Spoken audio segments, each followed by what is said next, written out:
It's Friday, and I'm excited for the weekend. I want to thank you for joining us. Before we get started, a few housekeeping things. So the link for the materials will be in the chat shortly.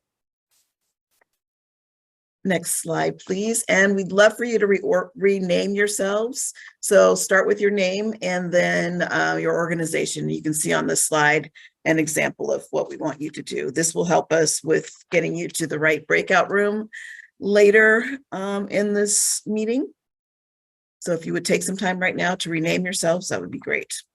And make sure that you are on mute. Okay. Tom, do you want to do introductions or do you want me to? Sure, I can do that if we want to jump to the next slide.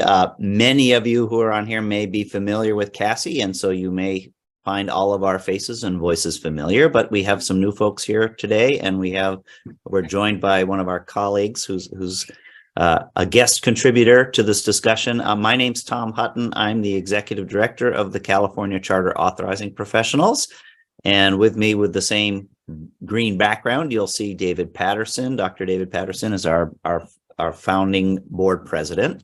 You just heard from Mifala Fairley, the executive director for Charter Schools Department at the Santa Clara County Office of Education, and her colleague, Dr. Michelle Johnson, is the associate director, and our other makes up our sort of the quartet of CASI regulars. We also have Allison Ball here from the department, who helps coordinate CASI on behalf of the department and is sort of our coordinator for the purposes of the grant. And we're very, very pleased to be joined today by Barbara Mandelbaum, who's the former director of compliance and charter oversight for Butte County and is doing independent consulting in a variety of places, and has like Mifala, has the firsthand experience of being the very small authorizing shop and trying to manage it all. So that's really relevant for today's conversation. Next slide, please. So if you've been with us before, next slide. If you've been with us before, then this information is probably familiar to you, but I'm going to repeat it just for folks who are new to CASI. So CASI is a combined effort by the California Department of Education, by California Charter Authorizing Professionals, and the Santa Clara County Office of Education. We are funded through a public charter school grant that is administered by the CDE on behalf of the State Board of Education, and CCAP and SCCOE are sub-grantees charged with doing two things, providing technical assistance and sharing best practices. Our focus is mainly on small and rural charter authorizers. And so today's session is really for those folks. If you're a small shop and don't have very many people, you are in the right place today. Next slide. Our outcomes for today are to try to help make things a little easier in small and rural shops by providing you with practical ideas for conducting oversight duties, building authorizing capacity within small organizations, building your capacity to prioritize monitoring and oversight, and working in community to answer questions, think through challenges, and share experiences. Next slide, please. So we're going to start with the substance of organizing, and I will turn it over to Dave. Well, good morning, everyone. And let me start by saying, yes, it is Friday and I'm happy for it. And I hope that the sun is shining where you are. If you were in San Diego yesterday, it wasn't. Let's go to the next slide and talk about the realities here. You can see from the slide that, most of us who are on this call, most of are small authorizers, and that is really important.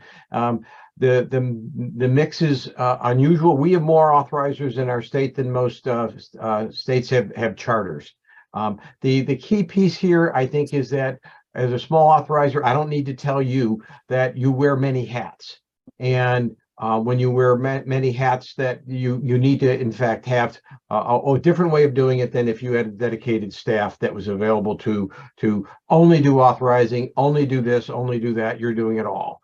But that's a little bit about the background of what our state looks like in terms of authorizers. And next slide, please. So the let's see. Okay, why am I okay? Limited California realities. There's also the reality about limited resources. We're limited to 1% of the actual cost, and I want to give you a a shout out that it is about actual cost. So you need to be in fact tracking that, so you can in fact make sure you are appropriately charging the charter for your oversight costs on their behalf. There's also the challenge is typically a high turnover among staff that does authorizing, and that's really hard to build the deep expertise that you need over time, and there's hard to know what happened before if there isn't that sort of stuff there. There is also a little bit on terms of politics. Charters can be controversial. They can be difficult. So those are things that you face as small authorizers in the work you do. There's also, I should mention, and I'd be curious if any of them fits into your world, there is a possibility to have a higher fee, up to 3% if you in fact provide a rent-free facility. But for overwhelmingly, most authorizers are living with the 1% fee base. Next slide, please.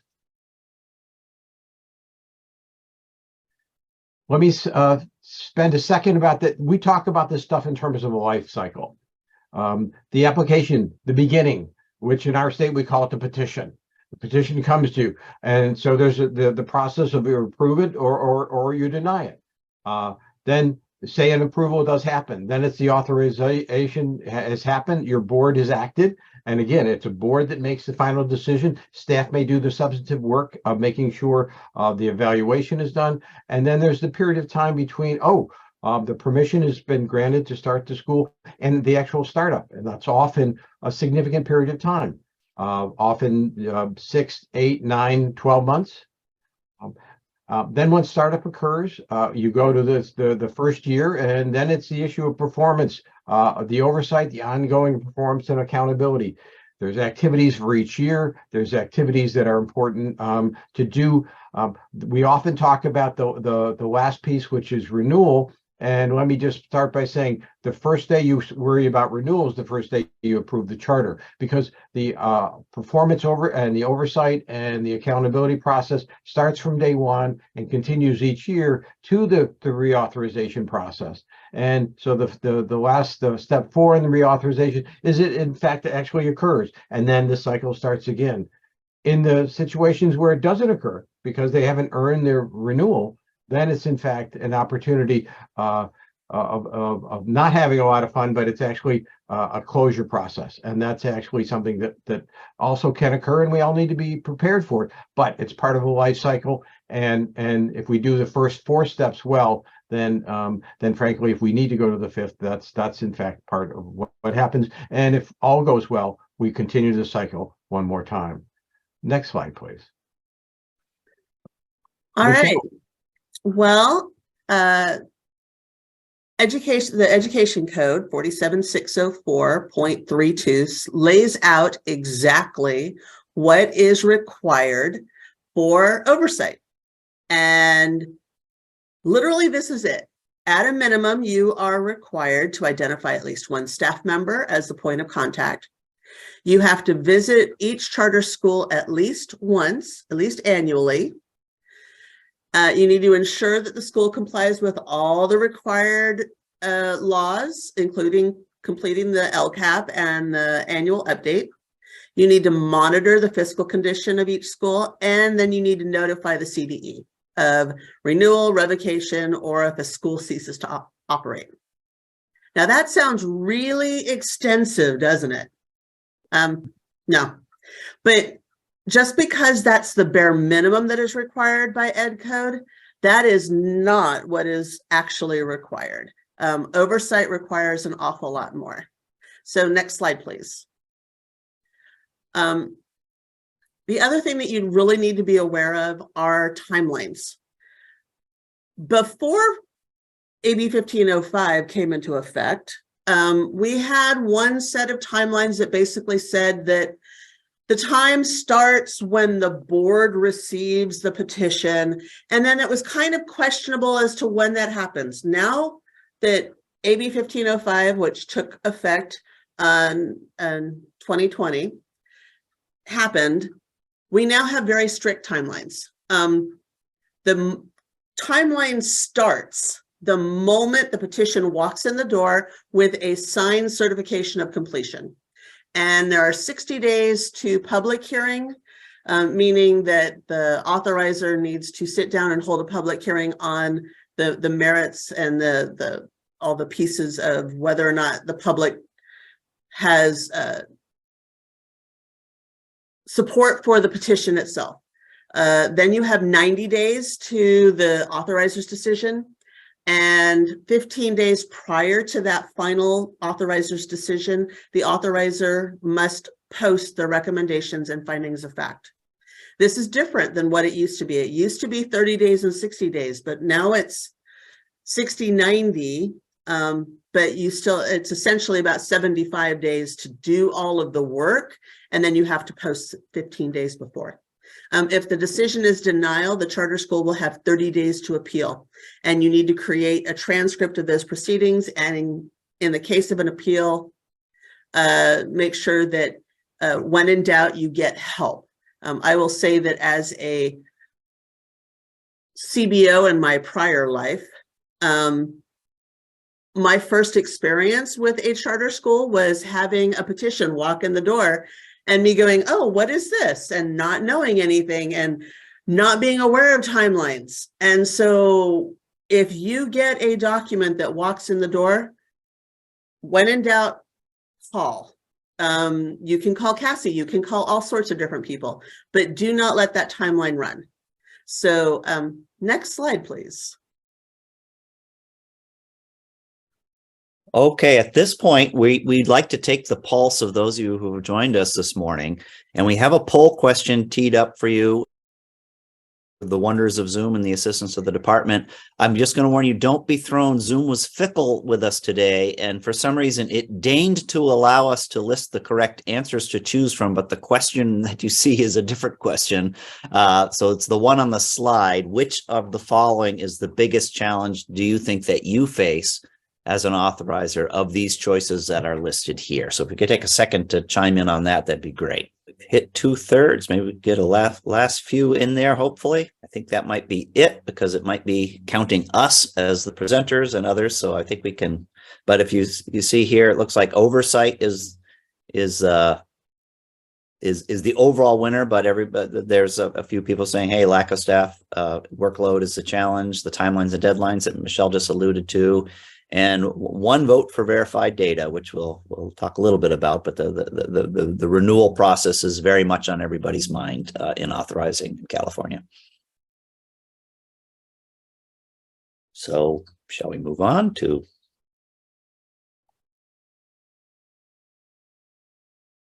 Right.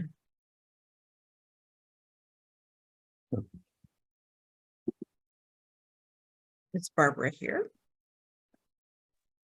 Yes, sorry. All right. We're on prioritizing duties slide. Are we going to go to the next one?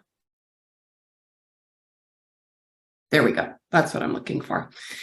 Good morning, everyone. So what I wanted to start with this morning is just talking about what's within your locus of control. And in thinking about that, the things that we really need to consider as small authorizers and even new authorizers, first and foremost, is what are the compliance requirements that we need to address and keep a pulse on from the very beginning of our work. And sometimes we come into these positions, and I see people here that have come into these positions that they're in, and we don't have a lot of systems to build on. And that makes it really messy, because then we have to figure out, well, one, how do I do my work? Two, what work am I most responsible for starting right now? And then three, how do I develop the systems and build the ship, while we're trying to take off. So legal compliance is really important. And that is one of the things that really it has to be a top priority for us in the work that we're doing, as well as building relationships with your local team, with your charter school leaders, with other organizations. We're going to get into relationships a little bit more as we move on. But really, this work is very relationship oriented, and it can either make you or break you in terms of being successful with your oversight work. So the other thing that you really have to think about as a priority is developing your processes and your procedures. And that is just paramount. Those are things that if you are not focusing on them as you go, it can quickly become overwhelming. You are responsible for oversight. You might receive an appeal. You might receive a new petition request or a material revision. If you don't have an organizational structure in place, the work can bury you quite quickly. So those two things, in my opinion, as a small authorizer, are two of the biggest priorities in terms of getting the work going. The things that are within our locus of control, though, are things that we might prioritize intermittently in between those priorities, right? So we can build them in over a longer period of time. And those are things like, thank you. Those are things like creating intervention protocols to address compliance issues. How we build in document review is really important. You can start by throwing 100 things at a school that you want to see and review. And then the question has to become, do you have the ability to really implement a system for reviewing and addressing those documents that you've requested? So rather than doing that, how do you maybe start with those items that are legal requirements? Start with reviewing those, providing feedback, and then building in those things that are best practice as an addition to your compliance documentation requests, and so on. And those things can be done over a period of time, as well as procedures for maybe developing an annual report for the authorizing board. Some LEAs, some authorizers have that work in place already, but if it's not something that your organization has been doing over a long period of time, it's something to consider getting rolling, but you can also build upon that over a period of time. It could be a short report the first year, and then you really build out a process for what it will look like in future years. Those annual site visits are very important. And again, going back to Michelle's slide on oversight requirements, doing at least one annual site visit is what's required. Best practice is to be more familiar with your charter schools and be on site and be a little bit more of a presence. That doesn't mean that you have to be there all the time, but as you get really good in your role, make an effort to be on site and visit with your charter leaders more. Have lunch, walkthroughs, attend board meetings. Again, we'll get into those a little bit more, but there are different ways that you can conduct annual site visits as part of building a relationship, or killing two birds with one stone, so to speak. And then networking with other authorizers. Again, you can start small and you can build this into your priorities over a period of time. You might reach out and connect with an authorizer in your local area, or you might start with groups like this. And then as time goes on, you build that network of folks that you're connecting with around different issues or things that you don't understand, or gathering and sharing resources. Again, over time, you're going to build that network, and that will be really important in helping you be successful with your work. And then building your oversight capacity in the rest of your organization. That is something that takes time. And in the beginning, it may be just you. But over time, you really want to have those people involved in this work whose lane it is to be the expert in a field. So for example, I am an education program person.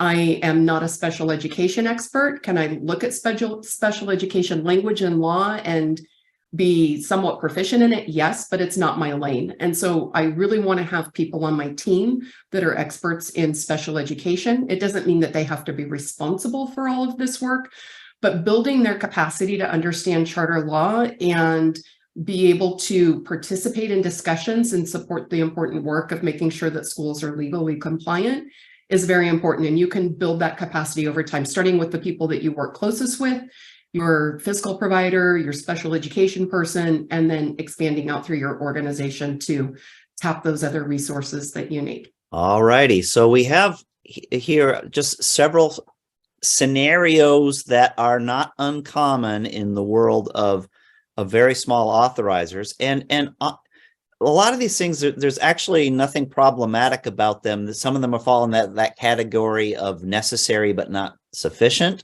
So the first one, you talk to a lot of authorizers. So, well, we have one charter school and it's dependent, and we're kind of joined at the hip. We're all colleagues, and so we just kind of keep things informal because we see each other all the time and that kind of thing. And that informality, that relationship, that's just the kind of thing that Barbara was just alluding to. That's a good, healthy relationship. But it's the informality of tone is okay in that ongoing connection, but you still, even if it's a dependent charter and it's the only one in your portfolio, you still have to observe these authorizing requirements and these proprieties. There are some arm's length sorts of things that still have to happen and formalities that still have to happen in terms of this being a charter school. So those still have to be attended to. Another scenario is, man, we're really busy, they're really busy. We do the bare minimum we know we have to go visit them, once a year. We do that. We look at the financials, but we really have the first hard conversation kind of at the end of the 5 years because we're just all too busy. And again, the danger there, even if you're doing those minimal things that Michelle laid out in the beginning, is if there's a difficult conversation to be had in that renewal cycle that Dave laid out for you, you don't want that conversation to start in the last year of the charter term. If there are problems that probably need some attention, you need to have been having those conversations and ideally putting them in an annual report that sort of reflects them and documents these things so that there's no surprises going into that renewal part of the cycle for anybody about how things are looking. So next slide. We talked about site visits, and the reverse sort of is, hey, we always try to make sure that the school can come talk to our board once a year and say hello. And those things are important, but sometimes there isn't sort of that substantive conversation necessarily about the authorizer school relationship and those. It's more like a meet and greet, tour the school. Oh, the kids are doing nice things, and those things matter for building the relationship. But these are opportunities to have substantive conversations about how the school is doing, learning about what's going on, what are some of the authorizer sort of concerns that authorizers are looking out for, all with reference to the future, again, to this renewal conversation. So when if the school is coming to present to your board, part of the conversation is, yes, what's going on in your school, how are your kids doing, that kind of thing. But also part of it is, to touch base in terms of the formality of the authorizer relationship about the school's performance. And we're looking about, we've got 3 more years left in the contract. Where do you think some of the challenges are? Where do you think you want to be addressing them? When you're doing the site visits, there's opportunities to do some of the check the list sorts of things, but also talk to faculty, talk to students, get a real sense with things that relate to the authorizer role. Next. Okay. Well, let's. So far, we talked about what you need to do in the sense of you being staff, but there's also attention to the governance process, and there's 2 governing boards here that we're talking about. First is the board that you, in fact, work for, which is the authorizing board. And we need to recognize at the end of the day, staff may do all this work, but the ultimate decision making is done by the board itself, and these can often be high stakes decisions. And so it's really important that they understand what the context is, and they feel good and comfortable that they have the data they need, they have the information they need. So even if you, in fact, have been keeping in touch over a period of time, they also need to know how things are going on a regular basis. So it's not a surprise to them. Nobody likes surprises. They also are ones that have to contend with political pressures. So with any good luck, staff may be somewhat insulated, but they're not. They're actually out there and is part of the process. And some of you may know that I do sit on a county board, and we're an authorizer. So I know that there's a clear difference in the role that what staff plays, and then what the role that the board plays, and what the board needs. And so it takes time to make sure that the board understands what authorizing good practice is.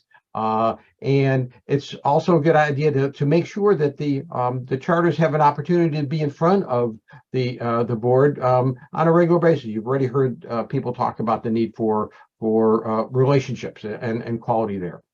But also, let me also talk a little bit about the charter schools governance board. And it's really important that the authorizer knows what's going on there. Copies of charter governing board agendas, part of the work that staff will often do will either to listen in or attend a board meeting of the charter. And just the fact that you're there and they know you're looking at it basically helps them to say, oh, we've got to make sure that we're up on our game, that we're doing this stuff well. And it also gives you a heads up on what their work is and what their practices are. The one additional note I wanted to add is that for a dependent charter, the charter board is the authorizer board. They're the same thing. So it also may be important to look at the what other types of parental input processes there might be. Is there an advisory for that the dependent charter uses, and those sort of things. But those are all the type of stuff to attend to the governance side. So the charter board itself knows that people are looking at that they're meeting their obligations, and at the same time, the authorizer board is still in the loop, knows what's going on, and is and we avoid the no surprises. We want to make sure the no surprise rule fits. Next slide. Right. I just want to take a quick second to see if anyone has questions. You can drop them in the chat if you have a burning question and would like to unmute. We just want to give you a second to process before we move on. All right. Hearing none, we will give you the opportunity again to ask questions. So just jot them down and wait for the next opportunity. If we could go to the next slide, that would be great. All right, developing healthy organizations or healthy relationships, sorry, not organizations. So I think for myself, the way I look at relationship building in a small authorizer setting is just that we have such a unique opportunity being small authorizers to really get to know the schools that we're conducting oversight on and really take the time to understand who they are, what they're about, what their intended purpose is in the community, and really kind of build that relationship from the inside out so that you are never really surprised about what's going on in that school. I think of relationship building with a charter school as the same as classroom management. So if you are an education person, you've ever been in the classroom as a teacher, we know that if you invest the time in implementing good classroom management practices in the beginning, right? And then you go back and you practice those things and you invest that time in the beginning, you're not going to get into instruction as much as you would as if you hit instruction day one and just went at it hard, but you will make up that time in instructional opportunities when you don't have all those behavior problems later because you invested the time now. So for me, I think that would be one of my biggest pieces of advice to small authorizers is invest the time in building those relationships with your charter school leaders because it makes all the difference in the world to have healthy working relationships. Take the time to do it. If you have a dependent school, a dependent charter school, or you're authorizing a very small charter school, if you take the time to build those relationships and you're attending board meetings and you're connecting with the school site leader, and I don't mean just always on business, but even on a, hey, I have a question, or what do you think about this idea, or let's go get coffee. I have done all those things with the charter school leaders I work with. And as was stated previously, I also toe the line when it comes to compliance, right? So the charter school leaders learn through those relationships that I'm there to work with them, I'm there to support them, that I care about them in their school and what they're trying to achieve. But they also know that when push comes to shove, I'm going to toe the line of compliance. They might not like it, but ultimately what they learn through that is that they can trust me, and that if I am saying it, even though they might not like it, it's probably for their own good. So they start looking at it as not, I'm out to get them, or I'm trying to, micromanage their organization. I just always use the phrase, it's not a problem till it's a problem. I'd rather you hear it from me than hear it from the authorizing board or an attorney or, whatever the case may be, some sort of charter school complete process. So again, take the time to build the relationships. When you attend those board meetings, you will learn so much about your charter schools. I just can't even begin to tell you. And I know for large authorizers, it's not always possible for them to attend many meetings for a charter school, or even every meeting, because they have so many charter schools. Small authorizers with small portfolios, if you only have a couple of charter schools, it is such a good idea to attend those board meetings. It'll save you a ton of time on compliance because you're hearing a lot of compliance related conversation, or you should be, when you attend those board meetings. So build it into your schedule, make time to do it. And then in addition, board members are there. They stop for breaks. They stop to have coffee and snacks, whatever the case may be. That gives you that opportunity to not only build a relationship with the charter school leader, but their staff, their directors, principals, whoever might be coming in to do updates for the board, with their fiscal person who's there to do fiscal presentations, and then with the board members, with the charter school leaders, with their staff. And I forgot what else I was going to say. But anyways, that whole list of people, right? Like, you have those opportunities to make those connections and get to know them for who they are as people, but also see how they're functioning as a school and as a governing body. And you will pick up on a lot of little nuances about their capacity to fulfill their roles as an authorizing board, to fulfill their role in terms of fiscal compliance, that type of thing. So just a lot of good can come from just attending those meetings on a number of levels. Hey, Barbara, could yeah. I jump in just very quick and connect it back to Dave's earlier point about, because I think to be candid, boards are uneven, and some of the charter school boards resemble a PTA more than sort of the governing body of an educational institution. And Very the true. authorizers' subtle ways of emphasizing a direct communication line to the board, to the board, kind of reinforces the importance of, they're actually the contracting agency here, and they have their own oversight responsibilities, to Dave's point. So that's another value of finding some time for that direct interaction with the boards. And I'm glad you said that, because one of the charter schools that we had up in Butte County, or have up in Butte County, my predecessor in my position, and then myself, we started building capacity with that charter school to build the capacity of their board. All of their board members were on the same term. So every couple of years, they were starting over with a whole new board, and always trying to build that capacity of their board to understand their role and to do their job. So over the course of a couple of years, not only did we, by attending those board meetings, help them understand the importance of staggering those terms, but then also how to, the importance of building the capacity of their board to actually take on and fulfill their roles. So yes, you have a new president. No, they don't know what they're doing. That doesn't mean the school leader needs to run the meeting. Like, let's build their capacity and support them. And so just watching a transition like that happen, where a board had no capacity, to the way the board functions today, is just, it's a kind of a phenomenal thing to see and be a part of. But there's a lot of power in that, because now this board is operating the way they should be, and they're actually making really good decisions for the school, and they understand their responsibility in that. And then the last thing with the healthy relationships is just that you will avoid so many problems with surprise phone calls from angry parents, charter school complaint forms that you're not expecting, having a material revision or a new petition dropped on your desk unexpectedly. By building those relationships with your charter schools and even the charter schools in the larger community around you, you always kind of have a pulse on what's going on, and people will start to call you and let you know that there's an angry parent that's probably going to reach out to the superintendent. Just wanted to tell you, here's what happened.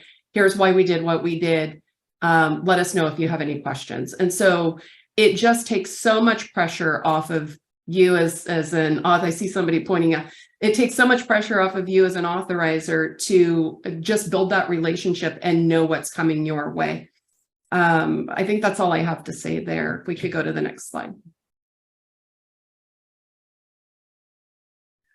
So compliance is very important. I mean, our world in the educational system is built on compliance. There are things that we must do, things we want to do.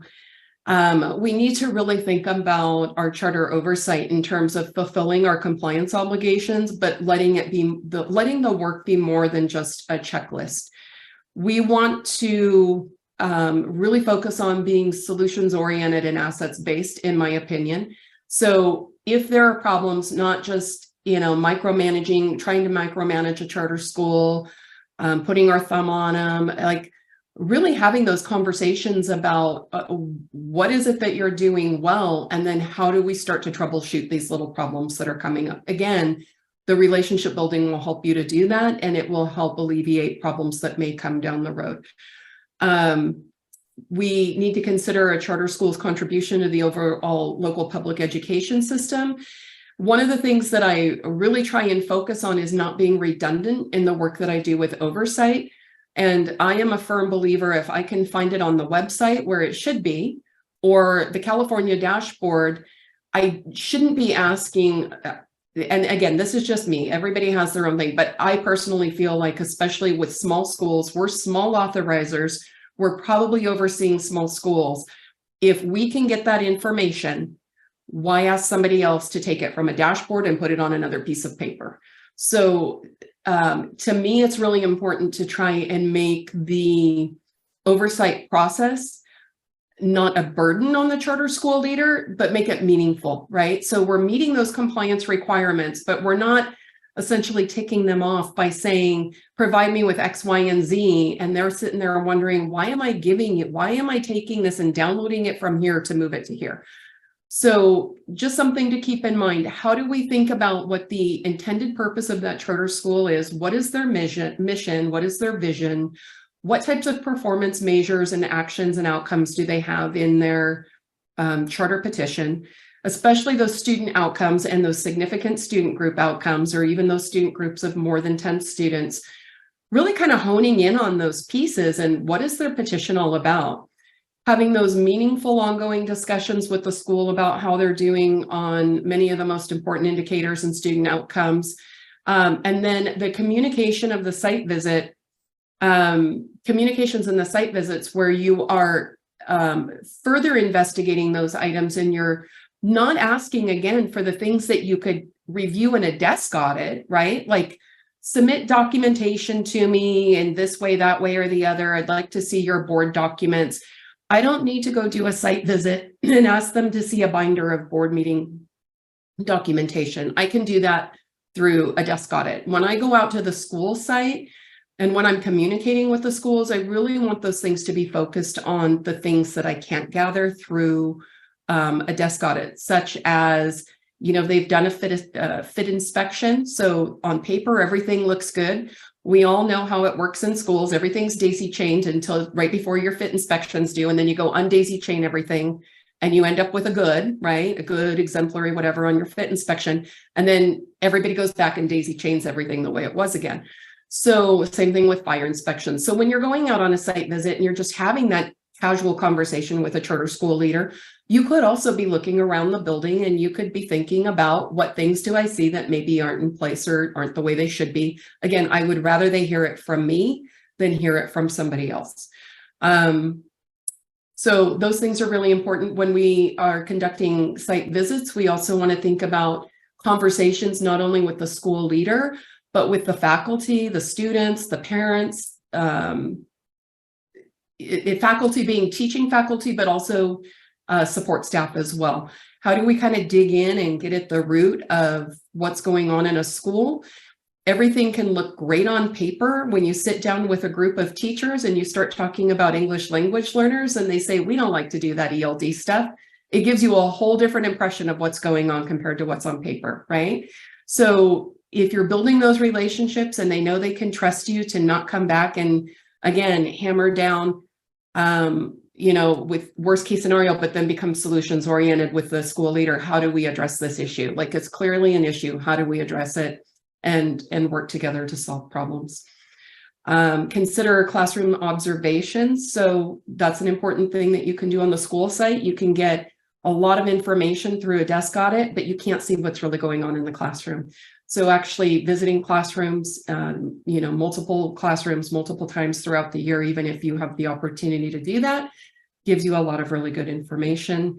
And then the biggest thing that I want to say is, and I forgot to say this on the last slide, but it applies here too. One of the things that we did up in Butte County and still happens today is my former superintendent and I put together with one of the key charter school leaders, we put together a charter school leadership team. And that was for all the charter school leaders in the county. And that was because they weren't invited to the superintendent's council meetings. So this kind of gave them their own venue to participate in kind of their own superintendent council type of forum. The beautiful thing about that was because we had taken time to build the relationships, we were always a part of those meetings.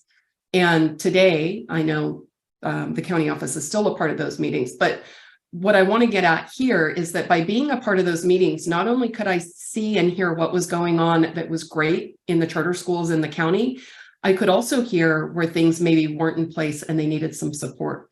And so not only supporting our own charter schools from this perspective, but all charter schools in the county.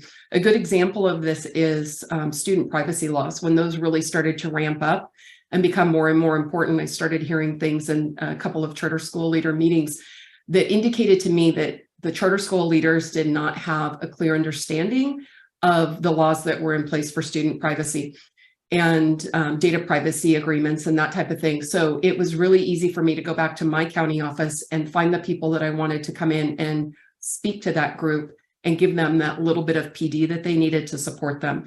So again, it's all about relationship building. It's about building compliance capacity, but doing it in a way that isn't necessarily heavy-handed. So I think that's all I have to say about that.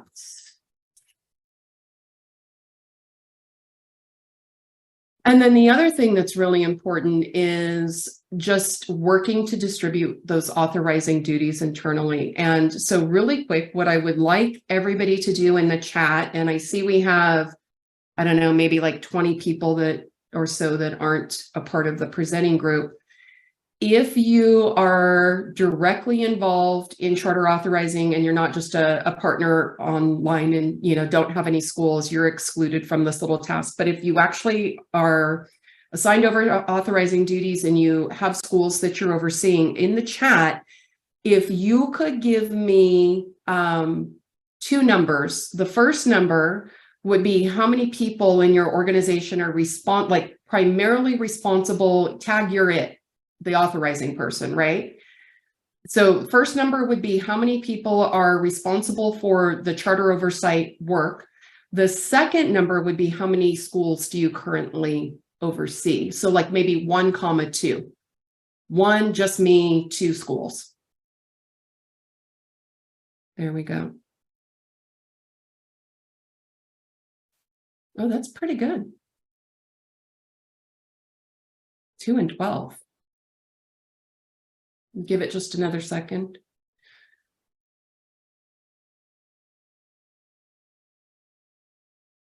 So for those of you that have 3,1, 4,1, I just want to verify that you, and you can correct it if you made a mistake, but you actually have 3 people for 1 charter school or 4 people for 1 charter school is the way I'm reading that. And when we first started this work with these types of meetings and trainings years ago, I would say that that first number was largely one for small authorizers. So if we're building capacity and small authorizers have multiple people that are sharing the responsibility, that is a great thing. Okay. So taking that data, I guess my point here is really if working to build that capacity. So if you have 4 people that are, overseeing and sharing the responsibility for several charter schools or one charter school, that's fabulous. If you have 1 person tag you're it, or 2 people, you want to start to work to build the capacity within your organization because you're not an expert in everything, right? And so even though I'm a programs person and I can speak special ed and I can speak a little bit of fiscal and I can speak a little bit of facilities and I can speak a little bit of governance, I'm not necessarily the expert in those things. So when I'm reviewing a charter petition, especially, or a material revision, I want to make sure that I have the supportive people that are experts in those fields and that it's not just me making decisions.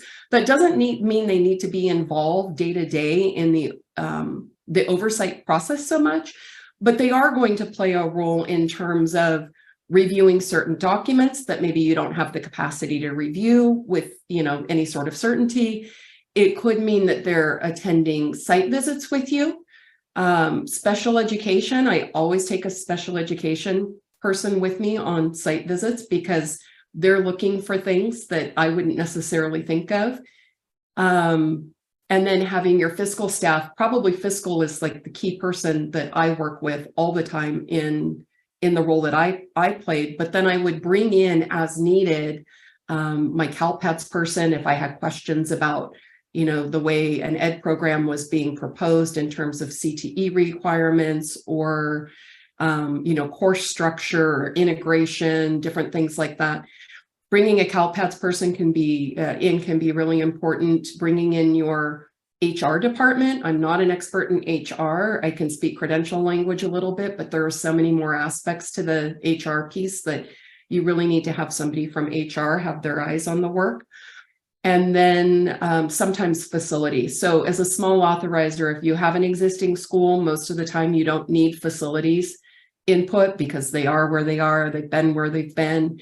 But if you get an appeal or a new petition, generally you need to have somebody that has facility lens that can look at that information and help you determine what's correct or incorrect, which means most importantly, that you need to identify who those people would be and say, hey, welcome to the team, right? And that might be with your superintendent support or assistant superintendent support, but building that capacity, taking the time ahead of time to sit down and kind of coach a team on what their role will be, what different tools would be used so that they're not seeing it for the first time when a new petition or an appeal is dropped on the desk is really important.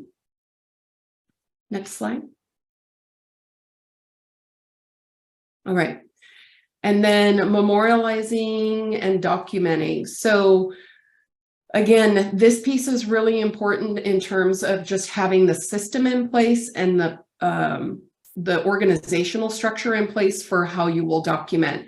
There are lots of different ways to do that in terms of different tools you might use. You can use Google Docs if you choose to. It's not the easiest way because there's a lot more follow-up work that you have to do in terms of conversing with somebody via email. But having a system and structure in place. So if you're collecting board documents and they're just living in your email, and then you find things that are wrong with them and you send an email back to somebody, your process for oversight is going to be extremely complicated. You're going to struggle. Things are going to get lost in translation. Have an organizational system for how you will collect and process documents and how you will communicate need back to a charter school or corrective action back to a charter school, and then how you will follow up to make sure that those things have been responded to. If you don't know how to do that, reach out to somebody who's been doing it for a while and ask for help. It's really, really important to have a system in place before you get yourself buried in the work. Beyond Google Docs, Google Files, which I would not recommend, there are a couple of tools that we use widely. One of them is Epicenter, which you may be familiar with. There is a cost to it. It is a little bit more expensive. It's a very comprehensive system. So if you have many schools, it is probably a great tool for you to use. It allows all of your document collection to be automated so that it takes a lot of the work off of your plate in remembering to assign the document that you want to have submitted, remembering that the document was due. And then it takes a lot of the communication hassle out of it, because the communication, if a document isn't accurate, actually goes through the system to the charter school. And then in turn, they respond through the system with the corrected piece. And that platform documents everything for you in terms of what's been submitted and what hasn't, whether it's on time or not. The other tool that's out there is document tracking service, which a lot of you are familiar with because of the LCAP work and all the other state compliance work that's done. They actually have a vault tool that the county office started using, my county office in Butte started using for our Title I documentation. And then I was using Epicenter, and it for one school, 2 schools, 3 schools, Epicenter felt way too big for me. And so I asked DTS if they would set up some folders in their vault system, excuse me, that would allow me to capture board documents and that type of thing. So they do have a smaller system in there. It's a lot less expensive. And, you know, for a small authorizer, sometimes the less expensive way is the better way to go, because your budget can quickly be eaten up when you are categorically funded or you are partially funded off of a 1% of, you know, from that charter school fee. So different options for you based on your size and your need, but memorializing and collecting that documentation is really important. People come and go in organizations, and if it's sitting in somebody's email and they leave, or it's sitting in their Google Drive folder and they leave, then you have no documentation moving forward. If you don't have the organization, excuse me, my throat's bugging me. If you don't have the organizational structure and or people leave and you don't have that documentation, there will come a time when you need to go back and find a document, even if it's an MOU, even if it's the last approved petition, you won't be able to find it. All of that knowledge will leave with the person before you. So take the time to build that capacity in your organization, build the organizational structure, and make sure that despite who's there, the documentation remains intact. So keep it stored in, you know, like a shared network file, or if you're going to use Google, keep it in the shared Google folder that belongs to the organization, not the individual. Okay. That's all for that slide. Okay, before I dive in, I mean, Barbara covered a lot of territory and shared a lot of ideas. So maybe this is a good place before we jump into a couple of legal points, just to sort of take the pulse of anybody have any follow-up questions for Barbara or scenarios for Barbara or for any of us on anything we've talked about so far. And you can use the chat, or if it's a small enough group, if you just want to speak up, that's fine. Or even if you just want to relate an experience, it's like, oh yeah, that sounds like what we had, you know. Any takers? Okay, well, we'll forge on then. But again, keep your questions and comments at the ready, because we'll have other opportunities. We did want to talk a little bit about sort of another way to memorialize and put in place sort of a common understanding of how relations between the authorized schools will work, and that's to adopt one or more memoranda of understanding between the authorizing body and the school that just sort of maps things out. You know, California is a little different in that the petition that comes to you retains some life as a governing document of the school in terms of mapping out some of the ways in which the school will operate and some of the ways in which it will interact with the authorizer. In many locations, once the petition is approved, then you move to a charter contract. That is the formal thing that maps it all out.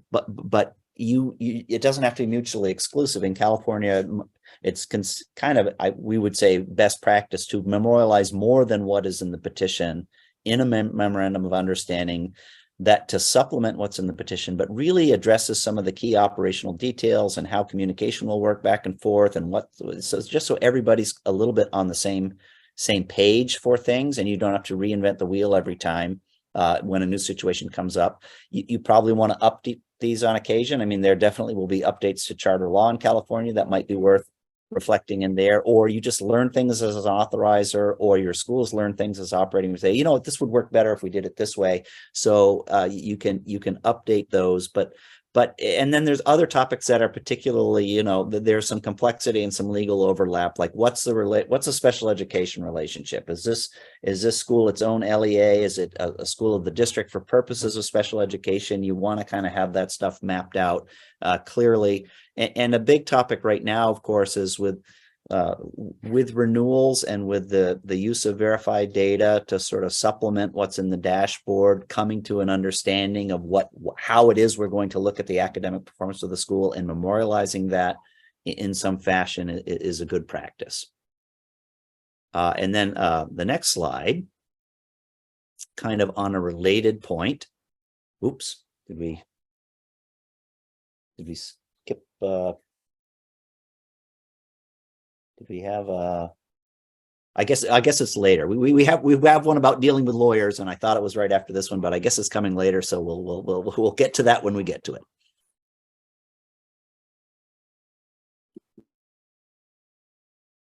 Okay, so Barbara was just talking about building capacity, and so we want to continue with that theme. Next slide, please.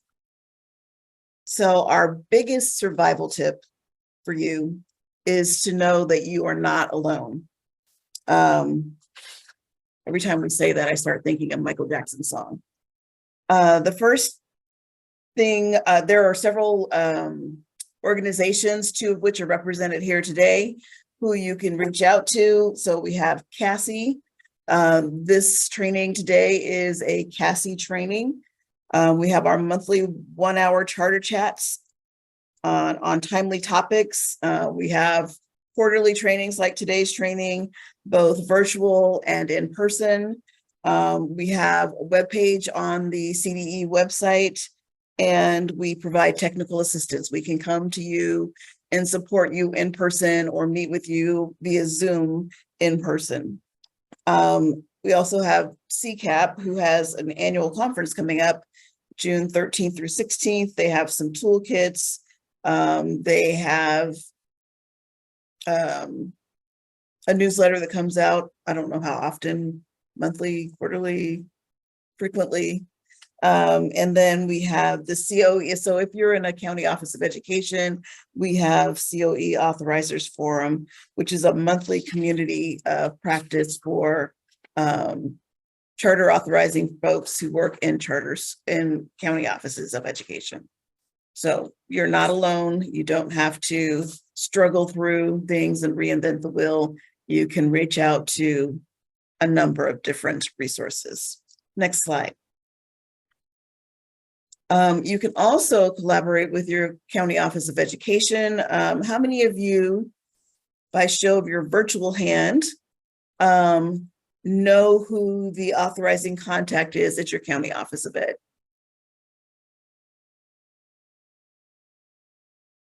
Okay, I see a few hands going up. That's great. So those folks are oftentimes good resources as well.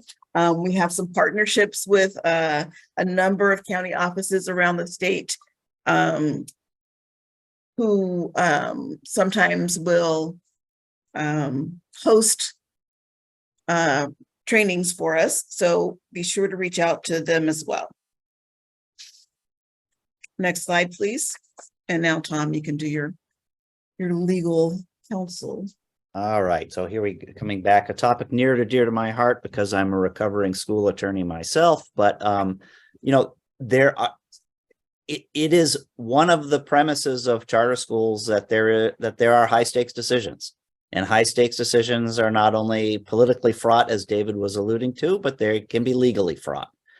And so particularly when whenever you're thinking about a high stakes decision, not a bad idea to connect with your attorney.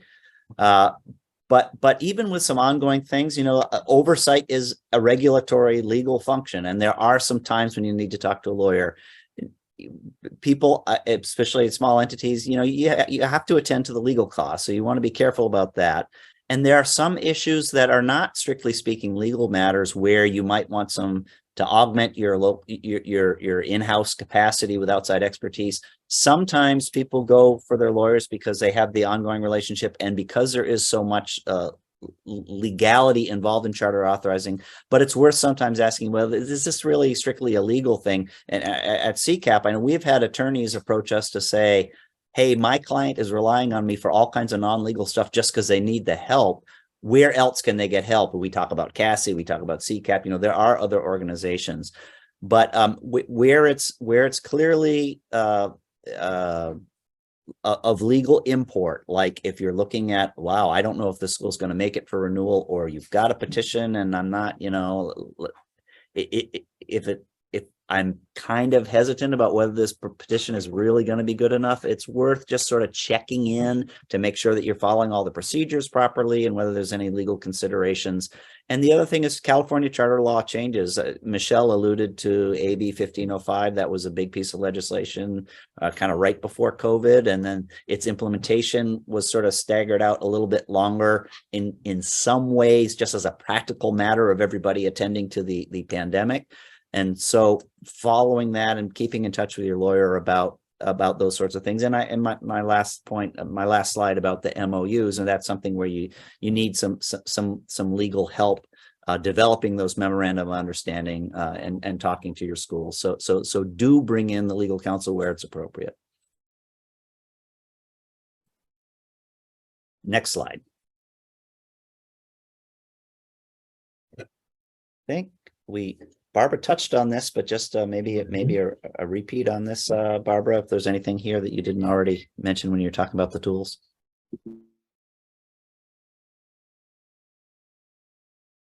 You're muted, Barbara. I think you've covered it well, but you're muted. Oh, yep. Thank you. I realized after I said it that I had combined the two slide ideas. So what I do want to say is the piece that I left out in the memorializing and documenting. There are kind of two ideas there. One is to be transparent with your processes. So as part of the work you're doing, make sure that your charter school leaders know what the expectation is for oversight, which documents you're going to ask them for, when they will be due. Those things are really important. And then also, we haven't really talked about policy, but putting your board policy on a regular schedule to review and update if needed is really important. But even more importantly than that, as the authorizing agent for your organization, you want to make sure, the oversight agent, you want to make sure that you know what your policy says. So it doesn't hurt to get familiar with it and then even go back and revisit it from time to time, because as small authorizers, we generally don't see as much action, so to speak, as some of the larger authorizers. We get on these county office calls and I listen to stories about things that are going on in Southern California and it just blows my mind. But I always pay attention and I keep documentation and samples, because you never know when something's going to come to you. The reality is that we just don't see as much action. So be familiar with your policy. That way, if an appeal or a material revision is dropped on your desk, you know what the expectation is, and you're not trying to learn the policy and figure out, kind of the ins and outs of what needs to happen as you're trying to review a petition. So I think other than that, I've covered everything between those two slides. I'll just jump in on one related point, Barbara, and that is, there are ways in which this system that makes your life easier and more manageable and preserves historical memory for you serves those exact same functions for your schools. And so, we have encountered, for example, an authorizer that said, okay, we're going to adopt Epicenter. And like whenever you adopt a new software platform, right, it's always that short-term pain of how do I get it all? How do I get it going? And then a year later, you're like, how did I ever live without this? So when you can digitize things, and it will help your schools as well. And we've heard scenarios in which, the schools liked it so much that they said, we'll pitch in for the fee because we use it and our board uses a dashboard and that kind of thing. So there are ways in which you can have these conversations with your schools, and it can benefit your schools as well.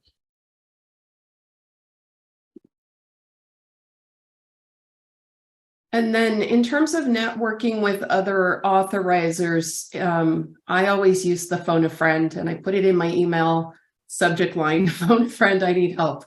So it's really important to know who you can reach out to, and then just not be afraid to reach out and throw a scenario out or ask for a sample document, ask for somebody's thoughts.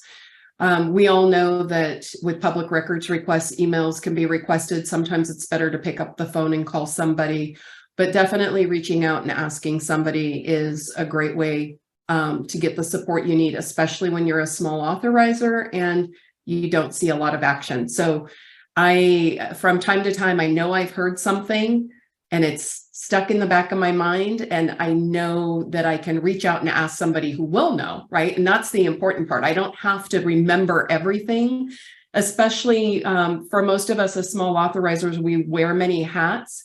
And at the county office, I was state and federal programs, I was data and assessments, I was charter authorizing. I wore several hats and I had to keep it all straight. So I didn't try and commit everything to memory, but I did try to remember the gist of what I heard, and then I would reach out and ask somebody that I knew would be putting that information to use more, what their thoughts were, and I do that still. I borrow and I store sample documents, so I like to scour the websites, and I'll even go to Santa Clara, who's online with us. I will look for something there. Sometimes you have to take larger organization materials and scale them down so they're manageable for you and or your small team, but they have a lot of good and accurate information. It's just that we don't have a full department like they do, and we can't always implement on the level they're implementing. So taking their documentation though and storing it, I have an MOU folder, I have a sample charter folder, like charter petition folder, I have a sample board report folder, I have a folder for everything. And so as I come across documents, I have a DAS folder, what people are doing for alternative education schools that are classified as dashboard accountability status. And I collect documentation and I throw it in there as a template.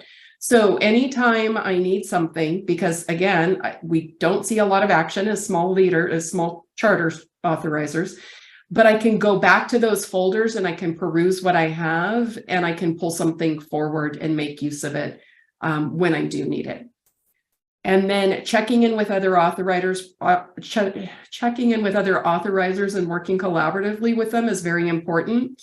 When AB 1505 was released, and for those of you that aren't familiar with it, that's like the biggest piece of charter reform that's happened since the inception of the Charter School Act. There was a lot to learn. It was overwhelming. And up in Butte County, we were having fire, flood, the dam crisis in Oroville, more fire, pandemic. And all of this was happening around the time AB 1505 was released, right? Like, independent study reform happens at the worst time. Charter authorizing reform happens at the wrong time. But we had to work to implement. So one of the things that I did was I reached out to other Northern California charter authorizing agencies, county offices specifically, because our function is a little bit different than a district. But I reached out to them and I said, hey, what do you think about getting together and like taking an old outdated procedure document and updating it so that we have something to go on moving forward? That worked out really well. It wasn't perfect by any means when we did it. It took a couple of years of going back. It's that continuous improvement cycle. Couple of years of going back and rereading it, refining it. And it's not, even today, it's not 100%, but it's pretty good. But the most important thing that came out of that was it gave us the opportunity to learn. And we learned together and we learned from each other. And that made the biggest difference in the world. So take the time to get to know other authorizers in your area and reach out and do some work together, because I guarantee you're not alone in your feeling of maybe isolation or not knowing what to do or not having a clear direction or system in place. Don't feel like you have to reinvent the wheel. Sit down and do it with a group of people. And then you're also building consistent practice within your region as well.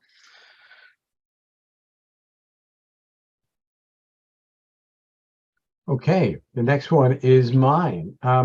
If you think the fire hose has been on full blast, it has. We've put out a lot of information, but really haven't necessarily, because of the function of time, we haven't said, so here's an example of the resources. We're pulling one up from, say, the CCAP library or the Santa Clara website, but there are a lot of resources that are out there, and I'm going to get a little off schedule and say that's why the Charter School 101 two half-day workshop will give you a much better idea, because during those activities we will actually show you how to use the documents that we've been talking through. So there's been a lot of conversation. There is to reinforce Barbara's point, CCAP has a resource library. We have toolkits. Santa Clara, the issue there is you shouldn't need to invent anything alone. It should be together. And so I want to emphasize that take a look at the resource library we have. Take a look at the CASI website for the resource pages, and we'll have a slide at the end that points you there. Also want to mention FCMAT. They also have a number of important tools that are both of value to an authorizer as well as to the charters on the fiscal and the management side. So don't be overwhelmed by the fact we've talked about 1,000 things, but where are they all? We do have collections of these materials, and they're available for you. And again, if you attend the Charter School 101, we will actually walk through how to in fact better use those in a real concrete hands-on way. Next slide, please.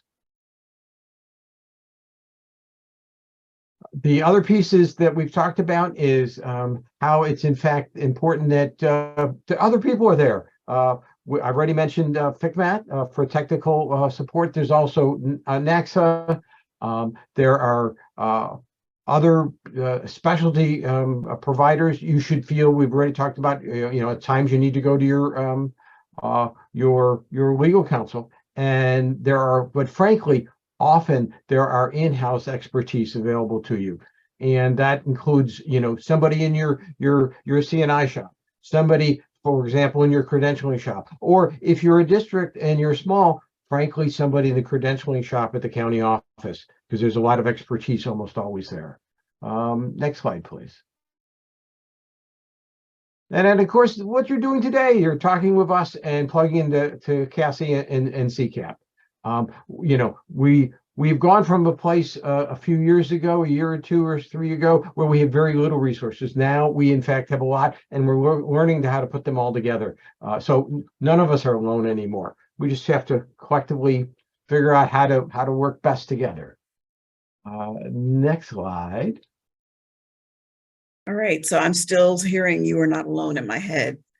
We want to take just a few moments to ask you to, someone dropped the link in the chat. Take our survey. It's a few questions. It's an evaluation, but also some general questions about how you might participate with CASI. And we can also take this time, if you have any questions, for you to come off mute and throw your question out there. Michelle, can you give me a thumbs up if you see anyone answering okay, fantastic. Thanks, y'all, for filling out our survey. We only have 2 at this moment. Oh, we're up to 3. All right. Can someone talk a little more about MOUs? How do you build a relationship with a charter without saying that the MOU needs to be updated because an active one doesn't exist? So if I understand the question, if you are an authorizer that actually doesn't use MOUs or hasn't had them in the past.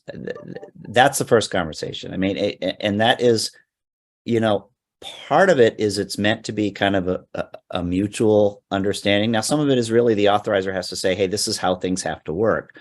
But it is a benefit to the school that everybody understand how things work, and you aren't both muddling your way forward in an unclear situation.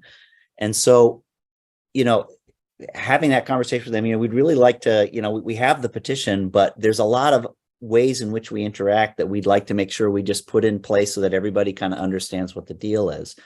And I'll also sort of connect this to the larger conversations that you've heard from Mifala, Michelle, Dave, Barbara, the relationship building just generally. Because if you have had such an arm's length relationship that they're not used to hearing from you, and the first thing out of your mouth is, I'm coming to you with an MOU, that is not an optimal way to take your relationship to a new phase.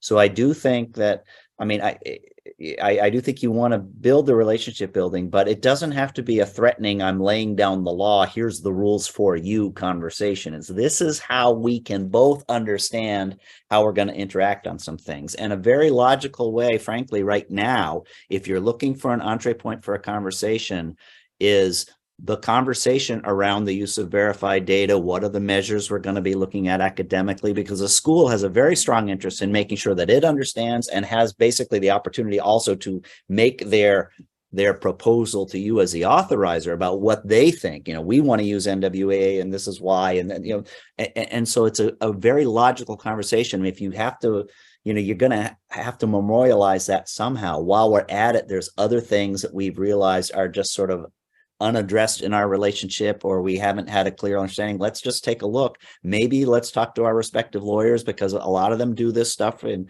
they have, they do it for other authorizers and other schools. And let's see what makes sense to put in writing so that we all kind of understand what the deal is. And my colleagues may have other things to add because you have your own MOUs, but that's sort of my general take.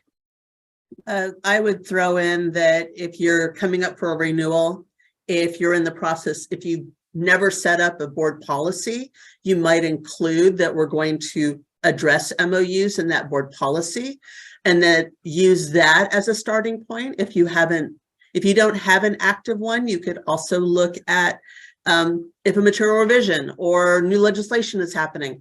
There are all sorts of different ways of introducing it. You just need to figure out which one's going to work for you and your relationship. Thanks for that question, Seema, from Yuba County Office of Ed. Got another question from Zach Wolf. Can someone touch on an authorizer's understanding of non-classroom-based funding determinations? Hot topic currently on 17 charters up at ACCS meeting on Tuesday that are not recommended for 100% funding. I did see that, but I will not be the one to respond to this question. Is this something we're going to need to get back to Zach on? This is the most straightforward one is this is the process that was created a number of years ago to ensure that charters are spending an appropriate amount of dollars on direct on direct support for students. And there has been so it actually sets the baseline about how much dollars they get in.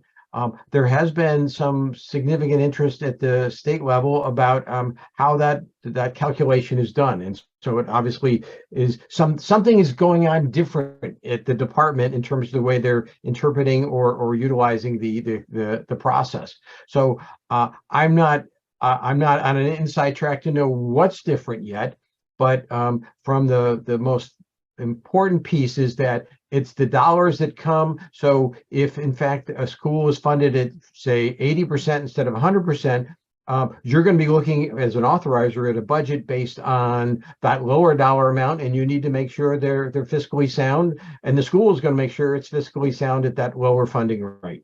Hopefully that might be a partial answer. I'd like to answer to that as well, Dave.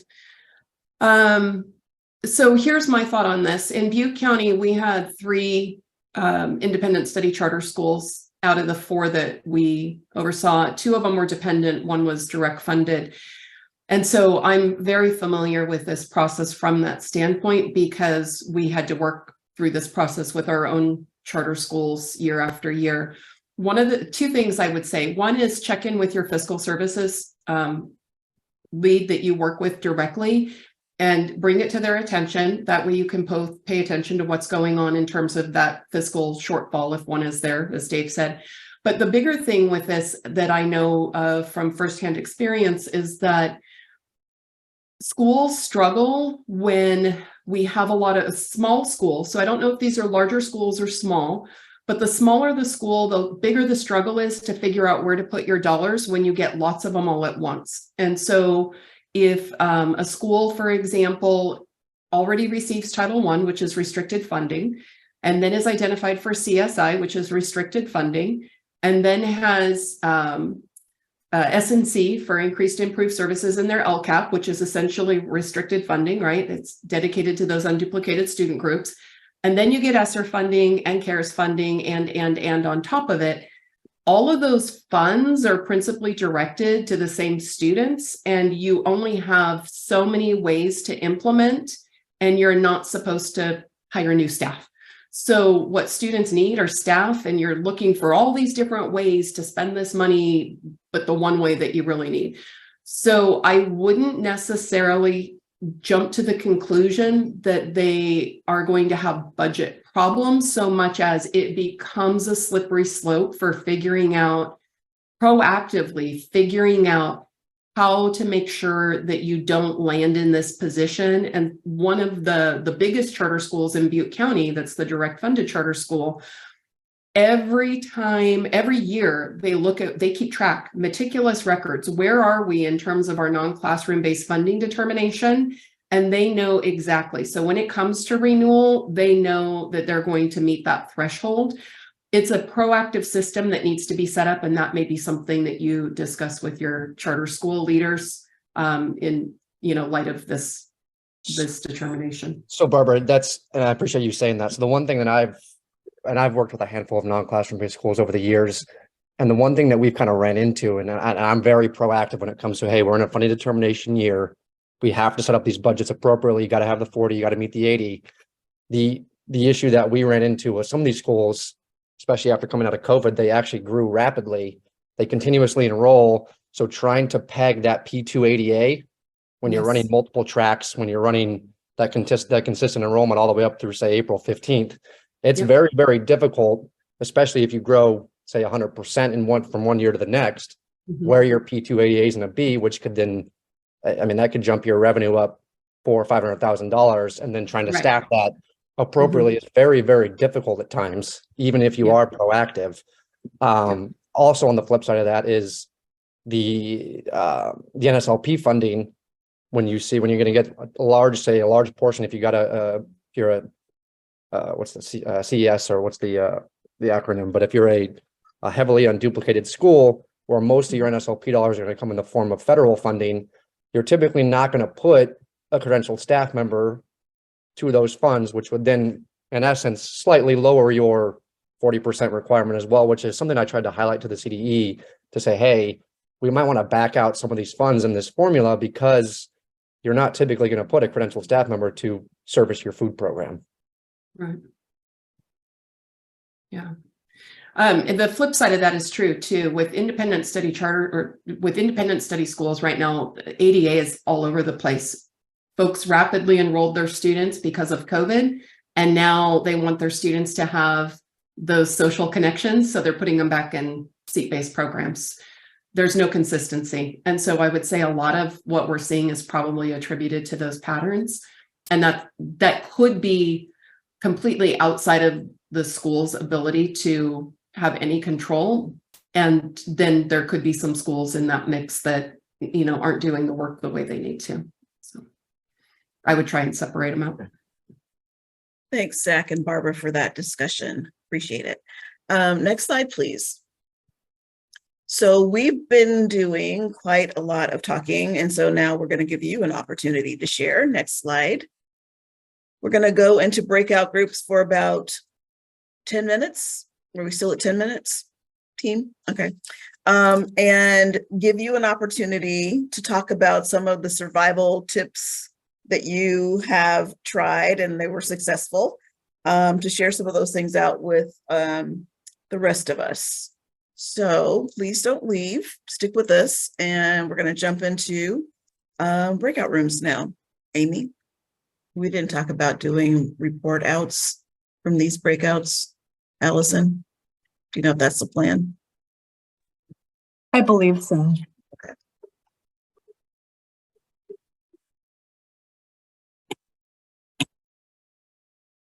Let's see if we have just about 30 seconds to get everybody back. Okay, it looks like we're all back. So I would love to hear what other folks talked about, some tips that were shared.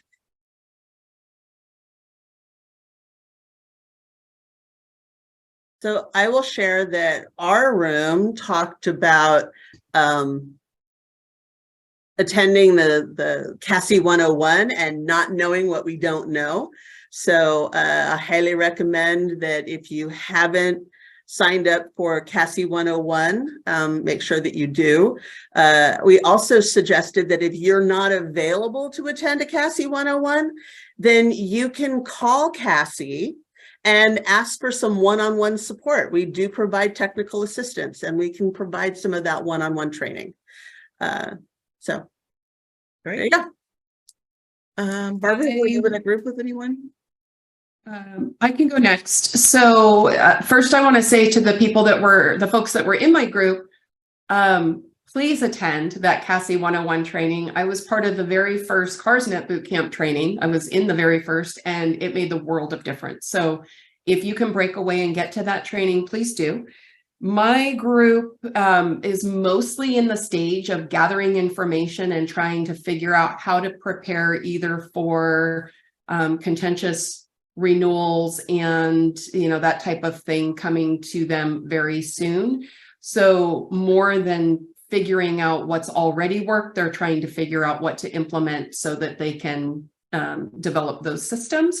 There was one comment that, working with developing a relationship with a school where the relationship is previously strained because the school was at the state and then referred back to the district for oversight. It makes it a little bit messy, but still trying to get in there and develop that relationship is helping them make a little bit of ground.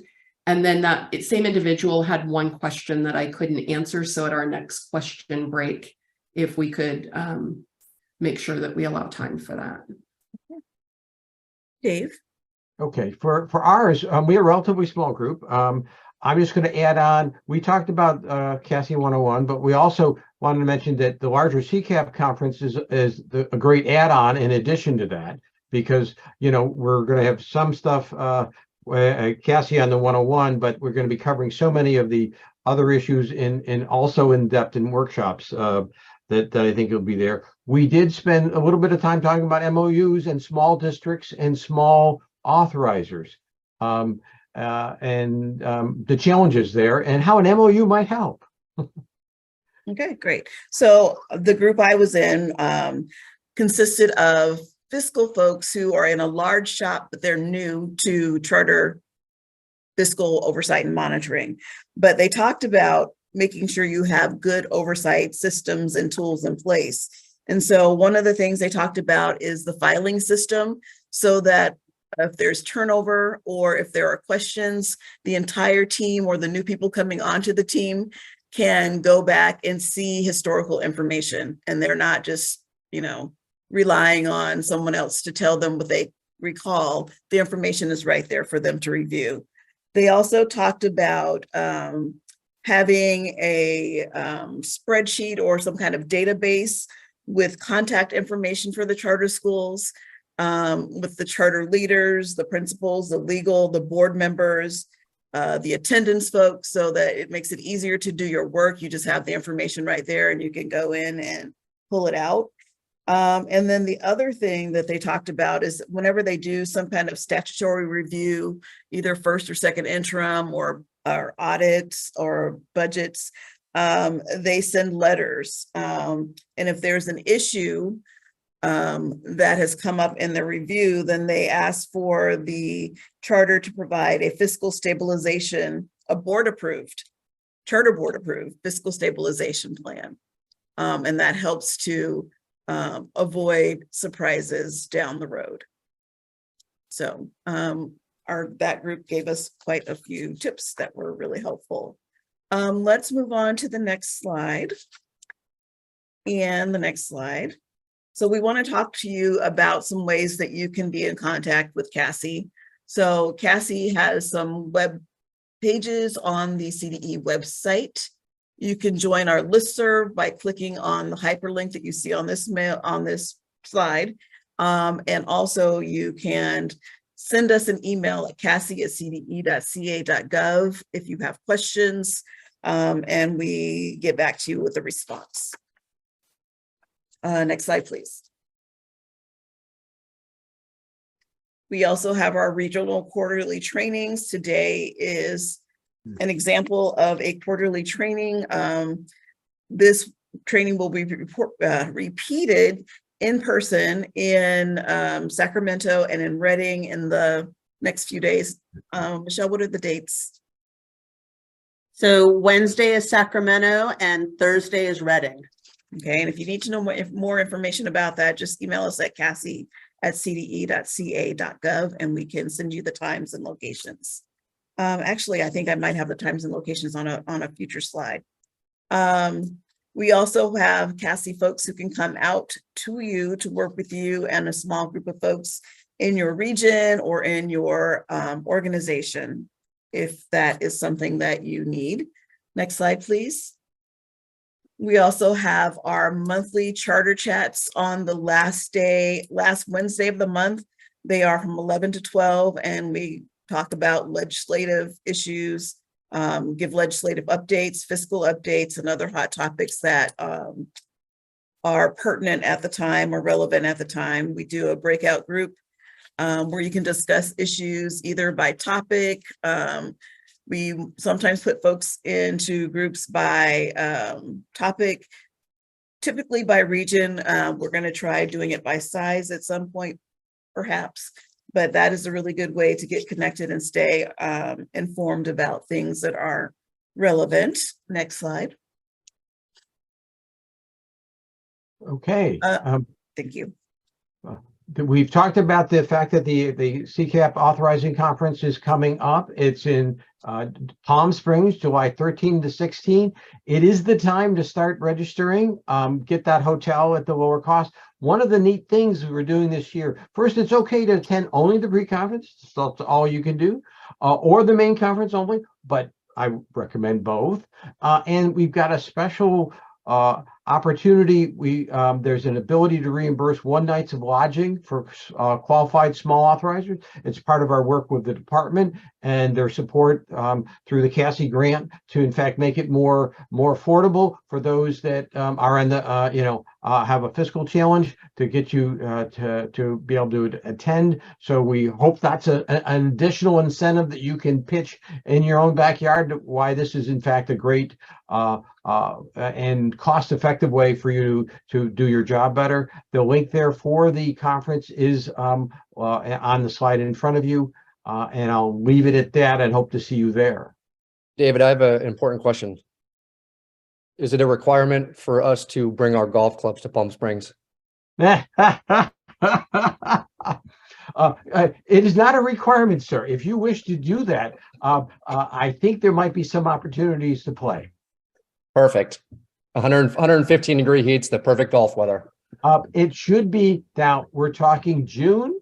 It's not August. We are hoping that, in fact, it is beautiful weather. Sounds great. Next slide.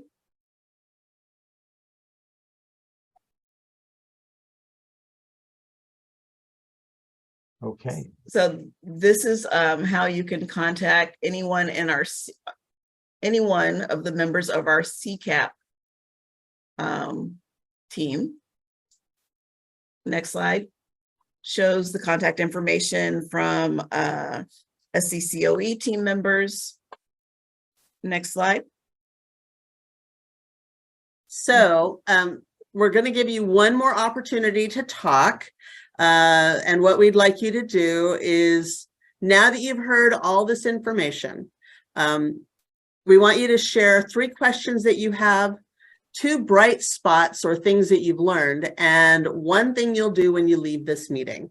And we're going to actually put everybody in random. So I'm going to stop talking for a minute so you have a minute to think, and then we'll go into the breakout rooms for about 7 minutes, and then we'll come back and we'll be all done by 11 o'clock. All right, so 1 minute.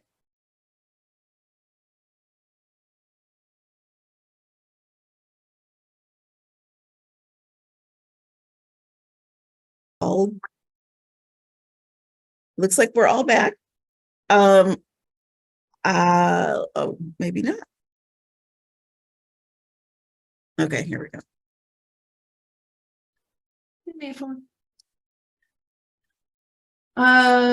John from Marin still had a question, so I'm hoping we can. I didn't have the answer. Okay, So why don't you report out first, and then we can. Perfect. Question out there.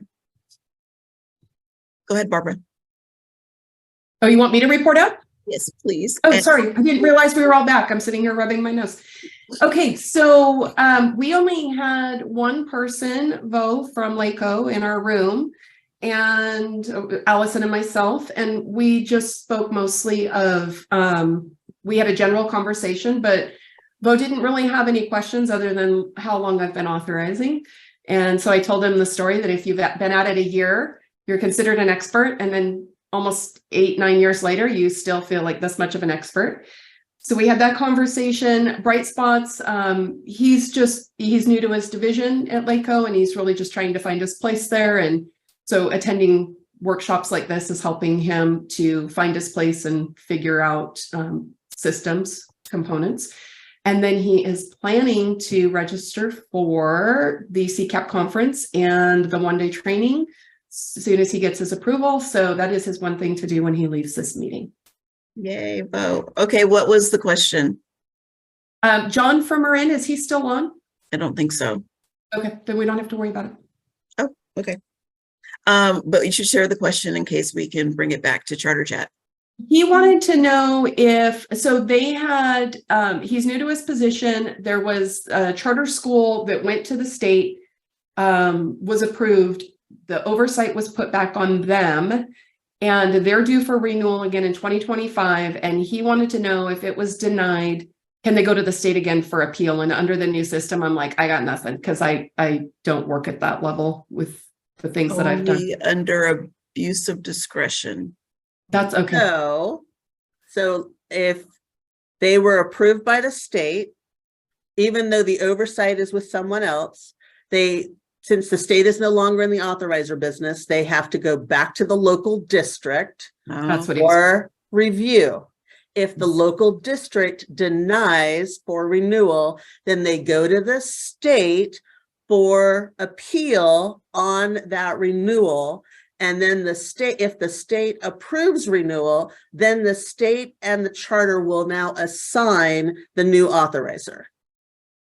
Yeah, he's not on. It would be great if you could reach out to him and let him know that. I think he was on the right track, and I just couldn't confirm. Well, we had the same question in our group, and I gave slightly different answers. So maybe we should bring that back as a Charter Chat. Can you repeat that again, Michelle? Because I actually work with John, with the man who asked the question. So I can, because it's very confusing. So the charter will go back to the district. So because this is the way the law is currently written. Yeah, it's very confusing. Yeah. And if the state is the authorizer. Yes, and it regardless of who they've assigned as oversight, but the state is the authorizer. Yes. Once that school now goes up for renewal, yes, they have to go to the local district where they are physically located. Okay. They go and they go for their renewal, and if the local district denies, then they would go directly to the state. They bypass the county and go directly to the state, who was their original authorizer. The state does the renewal as a de novo. determines whether or not that school should be denied or approved. If they approve, then the state works with the charter and they determine who will be their new authorizer, either the local district or the county. Okay. Wow. And the county office has no say in any of that? None. Huh. So the only thing I want to assuming- add is I'm assuming that when they go if they get denied and they go to the state, then the county would have the opportunity to weigh in on it, but they're not involved in this actual conversation. we had a similar question in our group, and just to share it out, it reinforces the potential need that we need to have maybe a short summary piece that we do on behalf of CASI for everyone, because the fact that a number of us who've got more than a few notches in our belt about how to do this work are asking these questions means it's a complicated one. So I find it funny that we're all trying to figure out what's best, but let's in fact put on our to-do list getting a short. I will add it to a charter chat. Great. Because there's quite a few of these, correct, that are coming up. There's enough Yeah. to make it interesting. Thank you. Thanks for the clarification. Okay. All right. Michelle, do you want to report out next? So I was lucky enough to have Michelle Giacomini and in my group as well. So we basically talked about, and we had Zach, and we also had Santa Cruz COE. So between the four of us, we came up with a couple of questions. MOUs, reminder on the reserve information for economic uncertainties and whether or not that needs to be included. Should it be a 3 or a 5? There was a question again around making sure that authorizers understand non-classroom based budgeting and the 80-20 rule. And then there's also, and we also had a question about, oh no, it wasn't Santa Cruz, it was Folsom Cordova. That was, Santa Cruz was in the previous one. So Folsom Cordova has a brand new charter, and so lots of good questions about that. But I think that the bright spots are that we're all in this together, and it really is all about relationships. And we're really grateful that we have amazing partners who all want to continue the conversation. Great. Dave. So I'm not going to cover what others have covered because there's some commonalities. But we had colleagues from Fresno and from Santa Cruz in our breakout. We did talk reserve levels. That was a question. I already mentioned that we talked about the state board approval and that sort of stuff. There was also the question about how to make sure that both that authorizers who have dependent charters understand additional conversation about how there is still responsibilities and there's still need, even if it's a Fund 9, that you actually need to track stuff and meet your obligations in that sense. And then a little bit more questions about the nuances of a county office's responsibility to support other authorizers within their county. And what are the legal responsibilities per se, if any, but also a practical how in fact to do that and be the typical support provider that counties often are. Okay, great. So I will go last. Our group included representatives from Napa County Office, LACO, and one charter school. So we talked mostly about next steps, the thing that they will do next. The charter school is going to go back and work with their authorizer to get a new MOU in place because the one they currently have is expired. The charter school is also going to be working with their authorizer to subscribe to Epicenter and get that started. Folks in the group said that they were going to be learning as much as possible and preparing for renewals, and that their department is developing an internal renewal manual so that they know who's doing what and when. And so that's what we shared. Okay. Is there anything that anyone felt was really important to share out to the group, but that didn't get shared? You can come off mute and share. And if not, then thank you so much for sticking with us until the end. We went a few minutes over, but we appreciate you and your time. Have a great weekend.